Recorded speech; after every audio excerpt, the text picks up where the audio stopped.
ప్లేస్లో ఇచ్చారా, హాస్పిటల్లో ఇచ్చారా, ఎక్కడిచ్చారో వచ్చేస్తుంది. తర్వాత మళ్ళా ఫోన్ పంపిస్తున్నా మీకు అందరికి మెసేజ్. వచ్చిన అతను మర్యాదగా ఇచ్చాడా, తిట్టుకుంటా ఇచ్చాడా, లేకపోతే మిమ్మల్ని కావాలని ఇసుక్కుంటూ ఇచ్చాడా?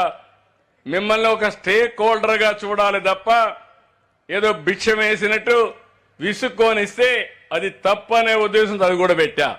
అంటే టెక్నాలజీతో ఇవన్నీ సాధ్యం.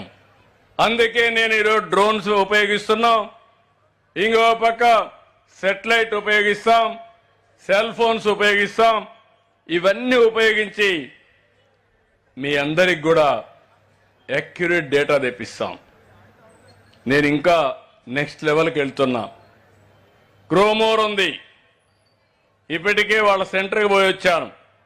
మొన్నే వాళ్ళ మేనేజ్మెంట్ వచ్చారు. ఉండే వాళ్ళల్లో కొద్దిగా బెటర్గా పనిచేసేది గ్రోమోర్ పనిచేస్తా ఉంది. అవునా కాదా అని మిమ్మల్ని అడుగుతున్నా. అవునా? అయితే ఇంకా నేర్చుకోవాల్సింది చాలా ఉంది. వాళ్ళు కూడా డ్రోన్ పెట్టి మందు కొడుతున్నారు, పురుగు మందు కొడుతున్నారు. నేనేమంటున్నానంటే డ్రోన్లో కెమెరా పెట్టి ఎంత పురుగుందో, ఏ మొక్కకుందో ఆ మొక్కలోనే పురుగు మందు కొట్టాల. అది నా టార్గెట్.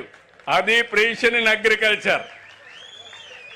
అట్లా కాకుండా యూనిఫామ్గా కొట్టుకుంటా పోతే జోబులో ఉండే డబ్బులు గుల్లైపోతుంది, కానీ ఫలితం మాత్రం రాదు. ఇంకా కూడా ఆలోచిస్తున్నా.